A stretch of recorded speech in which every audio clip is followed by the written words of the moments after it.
Assalamualaikum warahmatullahi wabarakatuh. Bismillah, alhamdulillah, salatu wassalamu ala rasulillah wa ala alihi wa sahbihi wa mawalah. La hawla wa la quwata illa billah, amma ba'd. Sahabat-sahabat cahaya caruan nagari dimanapun berada, ada satu petata petitih dari Kanjeng Sunan Gunung Jati, Syekh Syarif Hidayatullah, yang begitu fenomenal, yang setiap orang mungkin sudah bisa hafal. Tetapi yang perlu kita coba simak daripada petatah petitih tersebut adalah apa esensi daripada petatah petitih Sunan Gunung Jati tersebut. Ingsun titip tajuk lan fakir miskin. Kalau secara sederhana, mungkin itu adalah kalimat yang begitu singkat, titip tajuk dan juga fakir miskin. Tapi dibalik itu, kenapa Kanjeng Sinuhun itu kemudian menitipkan tajuk dan juga menitipkan fakir miskin? Apakah ada kaitannya antara masjid atau tajuk itu dengan fakir miskin? Apakah di situ ada sebuah solusi sesungguhnya yang diberikan, yang menjadi jalan keluar dari Kanjeng Sunan Gunung Jati ini dalam rangka untuk meningkatkan perekonomian di tengah-tengah umat Islam? Coba kita sedikit kaji saja.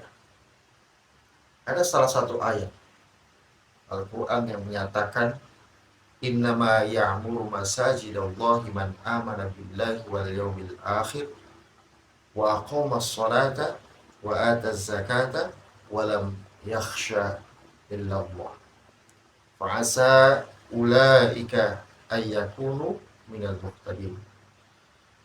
Di dalam ayat ini kita bisa memahami bahwa masjid Allah itu hanya bisa makmur, itu dipegang oleh satu adalah orang-orang yang beriman kepada Allah Subhanahu wa ta'ala. Man amana billahi wal yawmil akhir. Pertama, orang yang beriman kepada Allah, dan yang kedua adalah orang-orang yang beriman kepada yaumil akhir.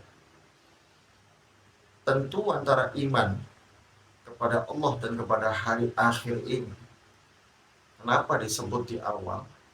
Karena ini adalah merupakan sebuah fondasi atau landasan seseorang pada akhirnya kemudian mau memakmurkan masjid itu sendiri. Tentu ranahnya adalah iman kepada Allah dan yaumil akhir, kepada Allah, sebuah ketulusan, permohonan keridhaan kepada Allah atas apa yang dilakukan dalam rangka memakmurkan masjid, dan iman kepada yaumil akhir adalah tentu dalam rangka mengharap balasan yang indah dari Allah Subhanahu wa ta'ala. Yang ketiga adalah wa qamas shalah, orang-orang yang mendirikan sholat.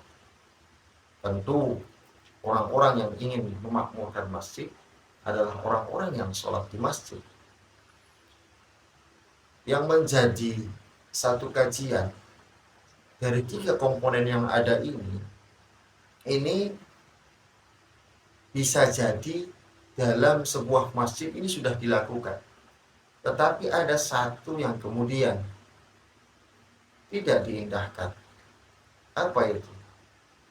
Dan ini bisa menjadi sebuah solusi. Wa ataz zakah, maknanya adalah memberikan zakat. Masjid hanya bisa dimakmurkan oleh orang-orang yang beriman kepada Allah, beriman kepada yaumil akhir, melaksanakan sholat atau mendirikan sholat, dan yang keempat adalah memberikan zakat. Artinya masjid secara realita atau tajuk itu sendiri itu secara keseluruhan masih banyak diantaranya yang hanya mengkoordinir zakat fitrah belaka. Padahal kewajiban zakat sudah sejak lama. Pertama kali Kanjeng Nabi diperintahkan oleh Allah Subhanahu wa taala dalam urusan zakat itu sudah 1400-an tahun yang lalu. Tetapi sampai dengan saat sekarang ini, zakat ini dalam benak umat Islam mungkin yang hanya wajib itu adalah zakat fitrah saja. Padahal ada zakat mal. Di dalamnya ada zakat perdagangan, ada zakat pertanian.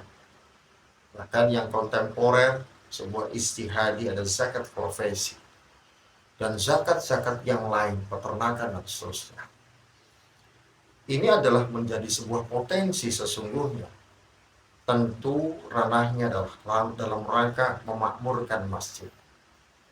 Jika masjid kemudian mampu mengelola zakat dengan baik, maka itu akan bisa menjadi solusi problematika yang ada di tengah-tengah umat Islam.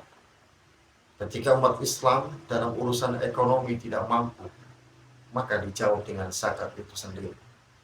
Jika umat Islam ada problem dalam urusan pendidikan, maka bisa dijawab dengan zakat itu sendiri.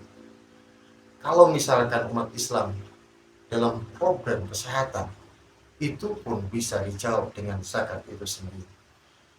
Walhasil, semua problematika yang ada di tengah-tengah umat ini, ketika umat Islam yang betul-betul sadar, wabil khusus adalah orang-orang yang diberikan karunia lebih dari Allah Subhanahu wa taala berupa rizki yang banyak, tentu ada kewajiban, ada tanggung jawab di tangan mereka lah yang kemudian Allah menitipkan amanahnya agar disampaikan kepada fakir miskin di antaranya.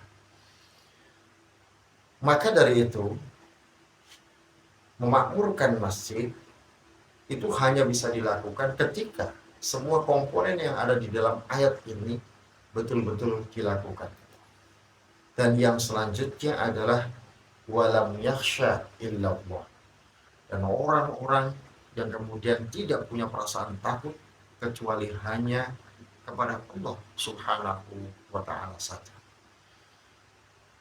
Artinya orang-orang yang tidak takut hanya kepada Allah saja, itu adalah orang-orang yang tidak punya kekhawatiran nanti akan bagaimana, nanti akan seperti apa, karena saking banyaknya pertimbangan sehingga tidak ada yang akan dilakukan. Padahal kalau mau berkata jujur, bagaimana memakmurkan masjid itu, maka butuh banyak inovasi, butuh banyak kreativitas. Ada orang-orang yang harus ahli di sana, sehingga masjid yang ada di tengah-tengah umat Islam ini betul-betul makmur. Bukankah menjadi sebuah daya tarik ketika misalkan ada satu keluarga yang dalam urusan perekonomian dia tidak bisa dibantu, lalu kemudian dibantu oleh masjid dengan dana zakat itu sendiri, maka itu menjadi solusi yang sangat baik sekali.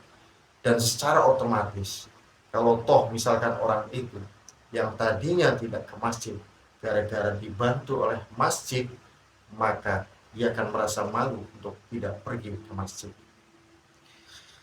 Inilah kaitannya pepatah petitih Sunan Gunung Jati yang mengatakan ingsun titip tajuk lan fakir miskin. Semoga bermanfaat untuk kita semuanya. Sekali lagi saya ingatkan, saya sampaikan, renungilah apa yang telah disampaikan oleh Kanjeng Sinuhun Sunan Gunung Jati. Ingsun titip tajuk lan fakir miskin. Assalamualaikum warahmatullahi wabarakatuh.